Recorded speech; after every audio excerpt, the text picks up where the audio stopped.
अस्सलाम वालेकुम नाज़रीन, मैं हूं नम शेख। उम्मीद है आप खैरियत से होंगे।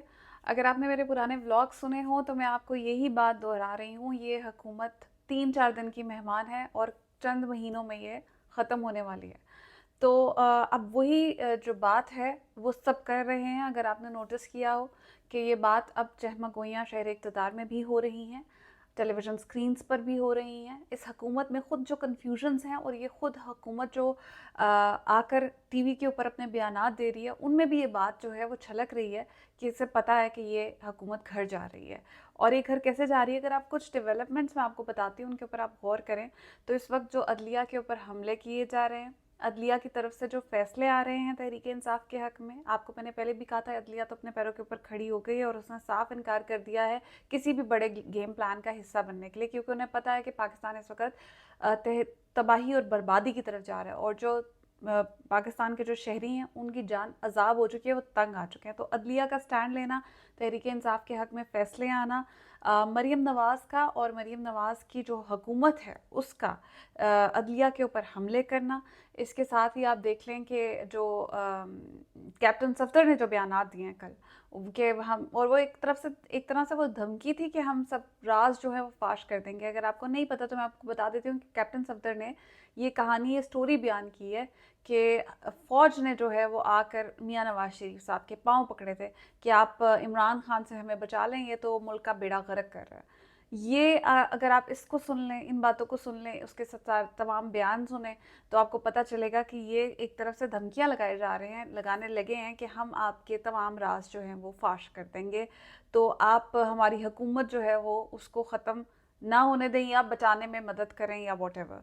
इसके साथ ही अगर आप देख लें कि अदलिया के बयानात आप सुन लें कि वो किस तरह से खड़े हैं। कल जस्टिस अतर महनल्ला साहब ने जो बयानात दिए हैं वो आप देख लेंगे, उन्होंने जो स्पीच की है उन्होंने किस तरह की स्पीच की है। इसके साथ ही अगर आप देखेंगे पीटीआई के हक में जो फैसले आ रहे हैं, जैसे आज 12 मुकदमात में जो तहरीक इंसाफ के इमरान खान साहब के ऊपर जो 9 मई के 12 मुकदमात में उनमें उन्हें रिलीफ मिला है, उसमें जो उनका फिजिकल रिमांड था वो कोर्ट ने जो है उसे कलअदम करार दे दिया। इसी तरह से जो इलेक्शन कमीशन के जो पूरा जेल ट्रायल इलेक्शन कमीशन ने किया है वो अदालत ने उड़ा के रख दी। इसकी भी तफसील आपके साथ अभी आगे चल के शेयर करते हैं। फिर इसके साथ ही आप देखें कि अलकादिर ट्रस्ट में जो जुबैदा जलाल और परवेज़ खटक के इमरान खान के हक में जो मुबहिम बयानात हैं, अगर आप उनको भी देखें तो आपको पता चलेगा कि दाल में कुछ काला है। और chief justice Lahore high court का जो इलेक्शन ट्रिब्यूनल्स के मामले के ऊपर इलेक्शन कमीशन के सामने डट जाना है, वो अगर आप देखें तो आपको पता चलेगा कि कुछ ना कुछ, कहीं ना कहीं कुछ ना कुछ खिचड़ी पक रही है।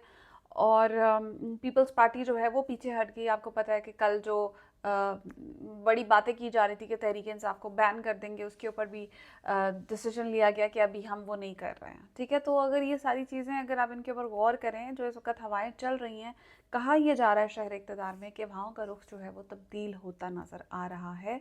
और अगर आप ट्विटर के ऊपर देखें तो आपको प्रोमिनेंट अकाउंट्स से ये जो ट्वीट्स हैं ये होती हुई दिखाई देंगी। तो टीवी के ऊपर बैठकर भी ये बातें चल रही हैं। आपको पता है जावेद लतीफ़ साहब का जो है बयानात बहुत पहले से आ रहे हैं कि हमारे साथ तो गेम हो रही है, हमारे साथ ये हो रहा है, वो रहा है, और वो खुद बात नहीं करते। वो जो बात कर रहे होते हैं वो बेसिकली नवाज़ शरीफ की ज़बान होती है। He is very close to Nawaz Sharif. So जो बात वो करते हैं वो पीछे से फीड की जा। अब कहीं ना कहीं आकर इन्हें अंदाज़ा होने लगा है कि हमारी हुकूमत हाथ से निकलने लगी है और वही मुझे क्यों नकाला वाला बयानिया जो है वो चलेगा इस वक्त अगेन। तो आज की जो डेवलपमेंट्स हैं उसके ऊपर नज़र डाल लेते हैं, लेकिन मैंने कहा इससे पहले आपको थोड़ी बहुत डिटेल्स बता दूं कि इस वक्त क्या हो रहा है, क्या चहमागोइयाँ हो रही हैं, किस तरह की इतलात आ रही हैं। और अब आप नज़र डाल लेते हैं तफसील के साथ कि इमरान खान साहब ने जो चीफ जस्टिस काजी फाइज साहब हैं उनके खिलाफ, मैंने आपको बताया था रेफरेंस दायर करना था, तो उन्होंने उसके खिलाफ जो है उनके खिलाफ जजेस कमेटी से रुजू कर लिया और उन्होंने कहा है कि चीफ जस्टिस मेरी फैमिली और पीटीआई से मुतल्लिक कोई मुकदमा ना सुने, जजेस कमेटी कायसी फायजा को पीटीआई और सुन्नी इत्तेहाद काउंसिल के मुकदमात के बेंचेस में शामिल ना करे। ये इमरान खान साहब ने कहा है और उन्होंने इसकी डिटेल में बताया है कि मैंने चीफ जस्टिस काजी फायजा शायद मेरे साथ पर्सनल हो गए हैं, या उन्होंने मेरे दौरे हुकूमत में जो मैंने उनके खिलाफ रेफरेंस दिया था, यानी मेरी हुकूमत ने दिया था, वो उसे लेके शायद उसके खिलाफ पर्सनल हो गए। उनकी जो बेगम थी, एहलिया थी, उन्होंने भी मेरे खिलाफ जो अटैक्स किए थे मीडिया के ऊपर, वो भी सबको पता है। तो शायद वो चीज़ मुझे लगा था कि वो दिल से निकाल देंगे या वो भूल जाएंगे, आगे बढ़ जाएंगे, लेकिन ऐसा नहीं हुआ। तो मैं ये चाहता हूँ कि इस वक्त जस्टिस काजी फायजा मेरा कोई भी मुकदमा, मेरी फैमिली का कोई मुकदमा वो ना सुने, क्योंकि वो मेरे साथ पर्सनल है। ये बात आज की ये अहम डेवलपमेंट है। इसके साथ ही आपको बताऊं कि उस्मा बुखारी साहिबा, उनकी कोई एक फ़ोटोशॉप्ड वीडियो और पिक्चर्स जो हैं वो बना के लीक की गई हैं सोशल मीडिया के ऊपर, जो कि इंतहाई अफसोसनाक बात है। अच्छा, किसने की हैं ये नहीं पता, लेकिन वो इसके ख़िलाफ़ लाहौर हाई कोर्ट पहुंची थी और उन्होंने कहा था कि उन्होंने दरख्वास्त दी कि मुझे जो है इसमें रिलीफ दिया जाए, इसमें हमारे साथ इंसाफ किया जाए, और कोर्ट ने उन्हें एफआईए की तरफ रुजू करने का कहा है। तो जिसने भी किया है बहुत गलत किया है, इसकी कोई जस्टिफिकेशन नहीं है, और ये इंतहाई गंदी, नीच, घटिया हरकत है। और ये कोई नई नहीं है, ये एक पुराना ट्रेंड चलता आ रहा है। और सबसे पहले जिसने शुरू किया था वो नून लीग ही थी, जब बेनज़ीर की फ़ोटोज़ फ़ोटोशॉप करके उस दौर में हेलीकॉप्टर से नीचे फेंकी गई थी। लेकिन वो चीज़ें कहीं पे भी बताते हुए कोट नहीं करती हैं, लेकिन ये भी ज़रूर कहती हैं कि नून लीग ने तो कभी ऐसा कोई काम नहीं किया और हम तो बहुत अच्छे हैं, और हमने तो कभी, आपको पता है कि एक हिस्ट्री है नून लीग की, जैसे कि औरतों के ऊपर अटैक करने वाली, औरतों को गलत इल्काबात से नवाजने वाली। आपको याद होगा कि ख्वाजा आसिफ ने ट्रैक्टर ट्रॉली कहा है, आबद शेर अली ने क्या कहा हुआ है, तलाल चौधरी की क्या ज़बान रही है, ये सब भी हमारे सामने है। और आज भी ये लोग अपनी उन हरकतों से बाज नहीं आते। जब आप देखें कि ये कुछ पिछले दिनों में उस्मा बुखारी साहिबा कह रही थी कि जजेस की जो बेगमात हैं या उनकी जो और घर की औरतें, उनके ऊपर अटैक करते हुए कहा था कि वो इम्मी का जो है, वो इमरान खान को बेसिकली इम्मी कहते हैं, इम्मी का के ऊपर जो क्रश है उसकी वजह से फैसले आ रहे हैं और घरेलू खवातीन जीत गई हैं, all that bullshit, you know. तो वो अपने आप को भी थोड़ा सा रेक्टिफाई करें, उन्हें भी थोड़ा सा अपने ऊपर गौर करने की, अपने अदाओं पर गौर करने की ज़रूरत है। ठीक है, आपके खिलाफ गलत हुआ है, बिल्कुल उसके ऊपर जो जो जिसने किया उसे सख्त से सख्त सज़ा मिलनी चाहिए, लेकिन आपकी ज़बान भी साफ नहीं है। आगे चलते हैं। जेल में कैद इमरान खान का ऑक्सफोर्ड यूनिवर्सिटी के चांसलर मुंतखब होने का इम्कान। ये बहुत बड़ी ब्रेकिंग है। आपको पता है इमरान खान साहब इससे पहले 2014 तक ब्रैडफोर्ड यूनिवर्सिटी के चांसलर रह चुके हैं, और अब उन्होंने ऑक्सफोर्ड यूनिवर्सिटी के चांसलर की जो दौड़ है उसमें भागने की जो है वो मतलब आगाज़ कर दिया। और ये आपको पता होगा कि ऑक्सफोर्ड यूनिवर्सिटी से इमरान खान साहब ने इकोनॉमिक्स में डिग्री ली थी। तो और इस जो इंतखाब है, इसमें दुनिया के नामी ग्रामी लीडर्स और नामी ग्रामी शोहरत याफ्ता लोग जो है वो दौड़ में पार्टिसिपेट कर रहे हैं। तो we hope for the best and we wish कि इमरान खान साहब इसमें जीतें, और उनके जीतने के चांसेस भी बहुत ज़्यादा हैं। तो मैं इसके ऊपर मैंने एक ट्वीट भी किया था और मैं कहना चाहूँगी कि कभी पटवारी और कभी जरदारी भी ऐसी किसी दौड़ में पार्टिसिपेट करें, उनके नाम सिर्फ 10% में या फिर ऐसे स्कैंडल्स में, दुबई लीक्स में या पनामा में ही आते हैं। कभी किसी अच्छी जगह पे भी हमें नेकनामी करके दिखाएं तो हम भी माने कि हाँ, आप भी किसी अहल हैं, किसी काबिल हैं, लेकिन वैसी किसी जगह के ऊपर उनकी मशहूरी नहीं होगी। लेकिन खैर, ये बात तो जो उनके सपोर्टर्स हैं उन्हें समझने की ज़रूरत है। एनीवेज, आगे चलते हैं। इलेक्शन कमीशन ने आज की जो बड़ी ब्रेकिंग थी वो ये थी कि 39 अरकान, if I am not wrong, 39 अरकान को पीटीआई के एमएनए तस्लीम कर लिया है, लेकिन 41 से रिलेटेड उन्होंने सुप्रीम कोर्ट से रुजू करने का भी कह दिया है, क्योंकि उन्होंने कहा है कि हमें उनसे रिलेटेड कुछ उभाम है, कुछ कन्फ्यूजन्स हैं, जो कि हम सुप्रीम कोर्ट से रुजू करके सॉल्व करेंगे। क्योंकि कुछ चीज़ें हैं जिसमें उन्होंने कहा है कि हम पीटीआई को पार्टी नहीं मानते हैं, उनका अभी तक जो चेयरपर्सन है उसके बारे में हमें कन्फ्यूजन्स हैं एंड सो ऑन। तो ये एक लिस्ट है जिसके बारे में उन्होंने बात की है कि हम उसके बारे में, लेकिन डेफिनेटली उन्हें फ़ैसला मानना पड़ेगा और ये सब जो अरकान हैं उनकी उन्हें जारी करनी पड़ेगी नोटिफिकेशंस पीटीआई में। क्योंकि आपको पता है आज मैं प्रोग्राम देख रही थी और हसन अयूब साहब जो ARY पे प्रोग्राम में बैठते हैं, बड़े ही बेशर्म इंसान मैं उन्हें कहूँगी, क्योंकि वो बड़ी बेशर्मी के साथ ये बात कर रहे थे कि सुप्रीम कोर्ट का फैसला कौन मानता है, सुप्रीम कोर्ट के फैसले आते रहेंगे तो अमल दरामद ही नहीं होगा। मतलब बेशर्मी की इंतहा देखें आप कि हसन अयूब सुप्रीम कोर्ट के फैसले, जो सबसे बड़ी अदालत है, उसके फैसले से इनकार करने की तरगीब दे रहा है लाइव बैठकर। कोई कोई इसको पूछने वाला है इस बेशरम इंसान को कि भाई तुम कौन होते हो पाकिस्तान की सबसे बड़ी अदलिया के फैसलों के ऊपर तनकीद, या तनकीद तो चलो ठीक है हर कोई फैसले पे करता है, ये कहना कि उनके फैसले को नहीं मानना या नहीं मानेंगे, कोई नहीं मानेगा, इलेक्शन कमीशन नहीं मानेगा, ये किस हक से कहा जा रहा है? I don't understand the logic how stupid that person is. और इसको सलमान इकबाल ने कैसे स्क्रीन पे बिठाया हुआ है? मैंने तो आज ये ट्वीट भी की थी कि सलमान इकबाल साहब के ऊपर भी एक केस होना चाहिए इसको स्क्रीन देने के लिए। खैर आगे चलते हैं, इनकी रोज़ की बेवकूफ़ियाँ जो है वो मैं देखती हूँ और मुझे बड़ी हंसी आती है। तो आगे चलते हैं, और वैसे तो असूलन इस बंदे पे बात करनी नहीं चाहिए। खैर मखसूस नशस्तों के मैंने आपको बता दी फैसले के बारे में। पंजाब में 3 दिन के लिए जी दफ़ा 144 नाफिज कर दी गई है कल से। आपको पता है कल जलसा है, जलसा नहीं है एक्चुअली, एहतजाज रिकॉर्ड कराना है तहरीक इंसाफ ने, सुन्नी इत्तेहाद काउंसिल ने और महकमा दाखिला पंजाब में सूबे भर में जल्द से जुलूस, रैलियों, धरनों और एहतजाज पर पाबंदी लगा दी है। पाबंदी का इतलाक जुमा 26 जुलाई से इतवार 28 जुलाई तक होगा। अमन व अमान के क़याम, इंसानी जानों और अमलाक के तहफ़्फ़ुज़ के लिए दफ़ा 144 नाफिज की गई है। तो महकमा दाखिला पंजाब जी, तो आपको पता है ये दफ़ा 44 इसलिए नाफिज हुई है क्योंकि कल एहतजाज रिकॉर्ड कराना था पीटीआई में। खैर देखते हैं कि एहतजाज होता नहीं, लेकिन उमर अयूब साहब ने क्लियरली कहा है कि एहतजाज होगा, हम अपना एहतजाज रिकॉर्ड कराएंगे और हम अपने जो मुतालबात हैं उस एहतजाज में रखेंगे कि जो हमारे हमारे जो भी उनके मुतालबात हैं कि हमारे जो लोग हैं उनको रिहा करें, हमारे ऊपर मुकदमे ख़त्म करें एंड ऑल दैट। तो वो अब कल देखते हैं जी वो क्या मुकदमात रखते हैं। लेकिन हाँ, आज की जो बड़ी ब्रेकिंग थी उससे भी आपको अभी थोड़ी देर में आगाह करती हूँ कि जो मैंने आपको बताया हवाओं का रुख जो तब्दील हो रहा है, उसमें बड़ी चीज़ ये थी कि आज उमर अयूब साहब ने जो इमरान खान का पैगाम दिया है वो बहुत अहमियत का हामिल है। PDM हुकूमत पाक फ़ौज और PTI को आमने सामने लाना चाहती है। दैट ये जिसकी मैं बात कर रही हूँ, ये तहरीक इंसाफ और सिवा सलार जनरल आसिम मुनीर ऐसा नहीं होने देंगे। PDM हुकूमत डूब चुकी है जी।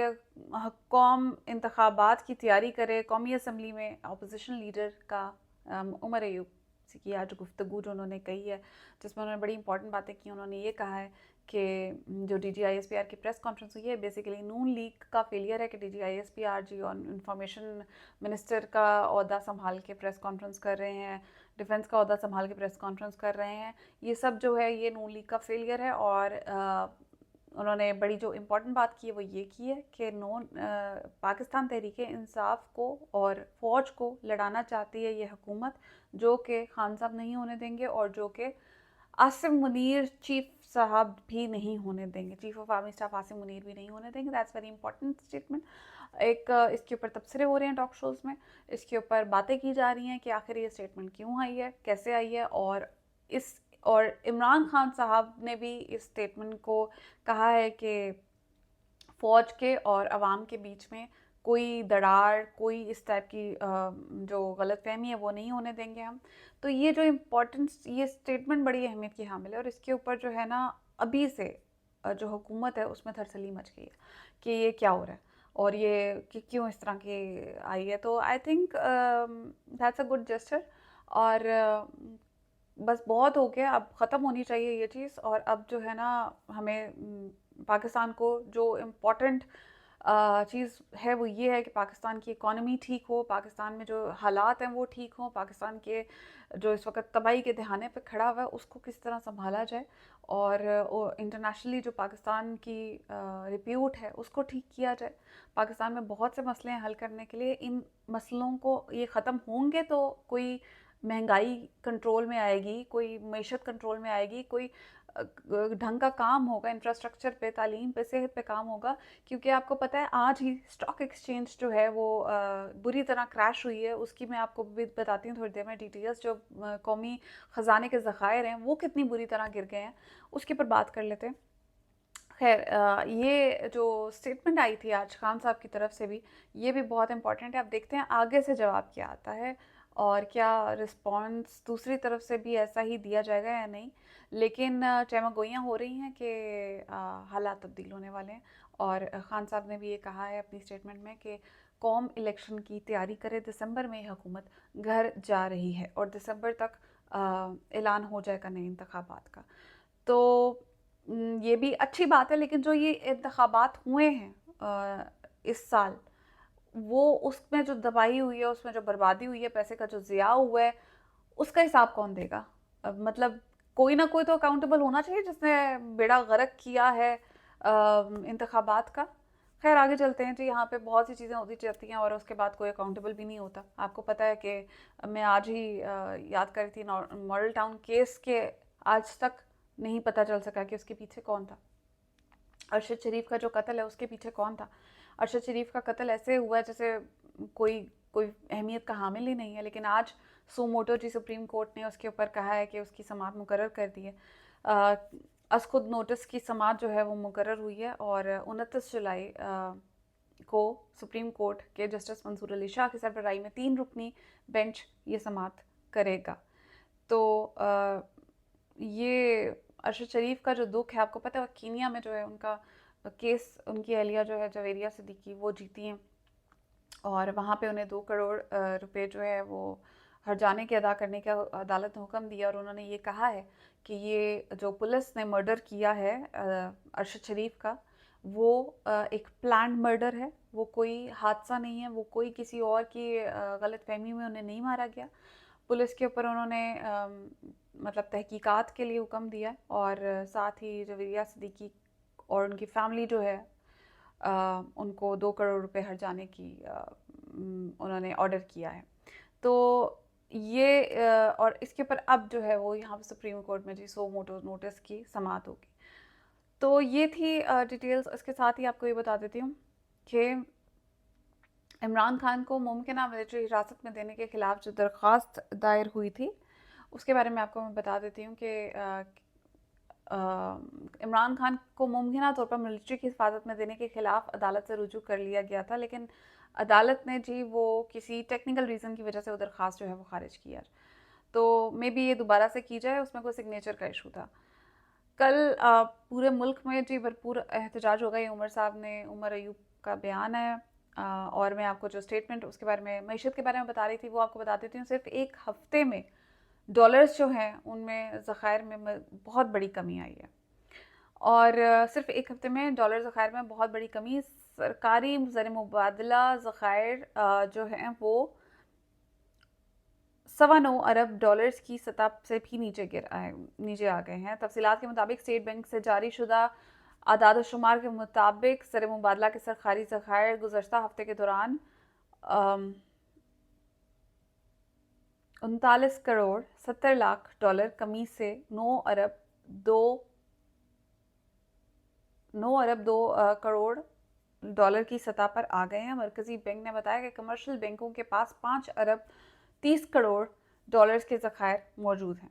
स्टेट बैंक ऑफ पाकिस्तान के मुताबिक मुल्क के मजमूई ज़खायर के मालियत 19 जुलाई को ख़त्म होने वाले हफ्ते को 14 अरब 33 करोड़ डॉलर रिकॉर्ड की गई। एलानिया में कहा गया कि स्टेट बैंक की जानिब से 29 जुलाई को ज़री पॉलिसी का ऐलान होगा और governor state bank Jamil Ahmed press conference के जरिए मॉनेटरी पॉलिसी का एलामिया जारी करेंगे। ना सिर्फ ये कि दूसरी जानिब मैं आपको बताऊं कि स्टॉक एक्सचेंज जो है, स्टॉक मार्केट जुमेरात के रोज़ एक मरतबा फिर बदतरीन मंदी की जद में है और जिसके बायस सरमायाकारों के अरबों रुपए डूब चुके हैं।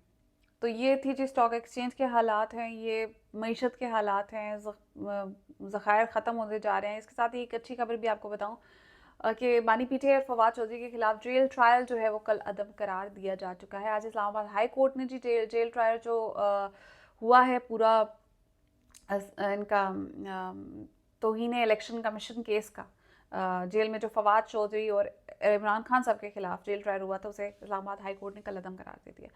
तौहीन इलेक्शन कमीशन केस में पाकिस्तान तहरीक इंसाफ के बानी इमरान खान और साबिक वफाकी वजीर फवाद चौधरी के खिलाफ जेल ट्रायल कल अदम करार दे दिया। इस्लामाबाद हाई कोर्ट की जस्टिस समन रफत इम्तियाज़ साहिबा ने इमरान खान और फवाद चौधरी के खिलाफ तौहीन इलेक्शन कमीशन में जेल ट्रायल कल अदम करार दिया है, जबकि जेल ट्रायल के दौरान फर्द जुर्म का फैसला भी कल अदम करार दे दिया है। तो ये भी एक बहुत बड़ी ब्रेकिंग है। तो ये थी साथ, आपको पता है आज 12 मुकदमात में इमरान खान साहब का जो है उन्हें बरी किया गया। उसके ऊपर 12 मुकदमात में जो फिज़िकल रिमांड था वो ख़त्म किया गया। फिर आपको इसके साथ ये फवाद चौधरी साहब वाली भी न्यूज़ आई है, और इस तरह की अच्छी खबरें आ रही हैं तहरीक इंसाफ के लिए। लेकिन जो इस वक्त कुछ भी कहना कबल अज़ वक्त है, लेकिन मैं फिर से आपको बता रही हूँ, आज नहीं कल, कल नहीं परसों, चंद हफ्ते चंद महीनों के अंदर ये हुकूमत घर जा रही है। और यही आज की सबसे बड़ी ब्रेकिंग न्यूज़ है जिसके ऊपर बात हो रही है हर टीवी चैनल के ऊपर और ट्विटर के ऊपर। आप देखेंगे जो कि एक्स ट्विटर है, that is X now actually, X Twitter and is X now actually. So उसके ऊपर हर जो इस वक्त चमगोइयाँ चल रही हैं, अफवाहें चल रही हैं, वो यही हैं कि हुकूमत क्योंकि ये अपने बोझ से गिर रहे हैं, ये ना मीशत संभाल सकें, ना हालात संभाल सकें। जो जुल्म इन्होंने किया, जो बर्बरियत इन्होंने की है, पूरे मुल्क का बेड़ा गर्क इन्होंने किया है, उसके बाद जवाब रहता नहीं है इनके चलने का और किसी का इनके साथ चलने का। तो अब तक की ये डिटेल्स थी। उम्मीद है आने वाला वक्त जो है वो पाकिस्तान के लिए अच्छा वक्त साबित हो और अल्लाह ताला पाकिस्तान को अच्छी सिमत में लेके जाए, और ये जो इस वक्त हमारे ऊपर जो नहूसत के बादल छाए हुए हैं वो ख़त्म हो जल्द से जल्द। अपना ख्याल रखिएगा। अब तक के लिए इतना ही। पाकिस्तान जिंदाबाद।